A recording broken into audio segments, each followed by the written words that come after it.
Hello, my name is Josh Hart. I'm spokesperson for Feather River Action. Our website is featherriveraction.org. We're a group based in eastern Plumas County in northeastern California, about an hour from Reno. And the goal of our organization is to protect the Feather River watershed and build community. And we're really upset at the moment. We're really opposed to a new Forest Service project that is planned in our area. One of the biggest logging projects ever on the Plumas National Forest. This will impact 200,000 acres of land directly around communities in eastern Plumas and central Plumas, around the communities of Quincy, Gray Eagle, Mohawk Valley, and Portola. And people need to know about this, not just people who live in Plumas County, because this really has global implications.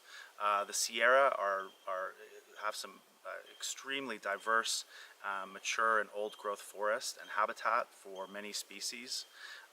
We have low population density here. There's only about 20,000 individuals in an area the size of Delaware. So there's a lot of habitat here. As you can see behind me, there's a lot of diversity in plant and animal life and tree life here. And the Forest Service is and the timber industry are using people's fear of wildfire because the cities of Greenville and nearby communities were destroyed by the Dixie Fire a couple of years ago. The timber industry and the Forest Service got together and decided, how can we make best use of this crisis? And they've convinced people that thinning the forest is going to save communities, which is far from the truth. And so they plan to unleash mechanical logging through this whole area, turning what is a diverse living forest into a tree plantation with very little understory or competing vegetation.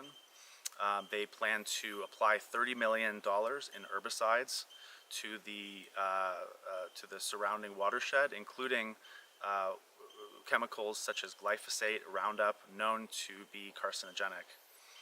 Also, imazapyr is a herbicide that is banned in Europe because of its toxic effects. And we're talking, this project is within only several miles of people's homes, including their wells, and these chemicals are known to run off and show up in tests of wells. So we're very concerned about that. And this is just, basically inappropriate and counterproductive. They're spending $650 million to destroy one of the most promising carbon sinks in the whole world, the western United States and the Sierra. And instead of allowing this forest that you can see behind me with its nursery of small trees to become larger trees and absorb carbon over the course of their lifetimes, they want to come in and poison everything, use mechanical means, feller bunchers and other heavy equipment to basically brutalize the forest and remove habitat. And this is going to have long-term implications not only for the watershed and the people who live here, but for the animals, for the long-term carbon storage of the forest.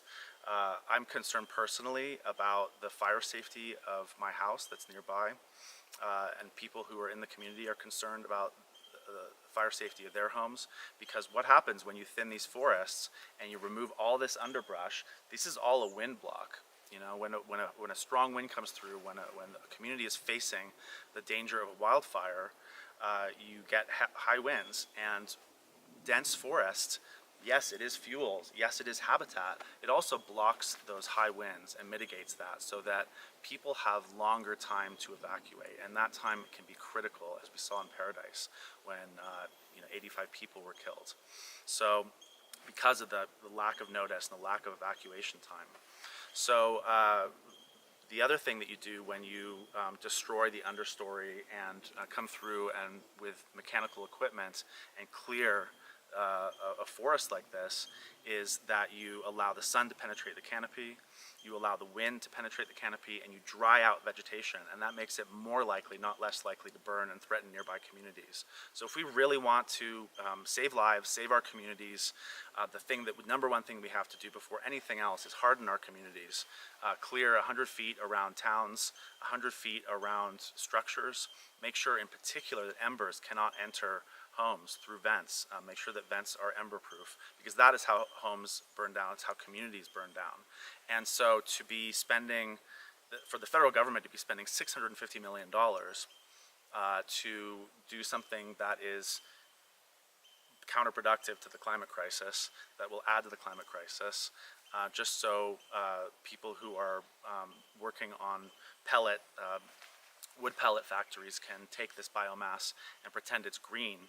It's just a complete greenwashing, and we don't need it. And so we're really upset about this. People need to come and take action against this project.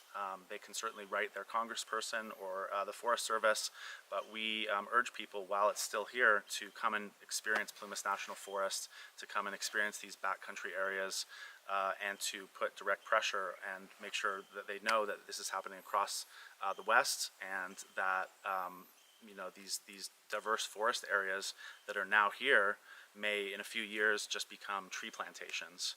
So this is not good, and this is counterproductive to a lot that is important in our world today.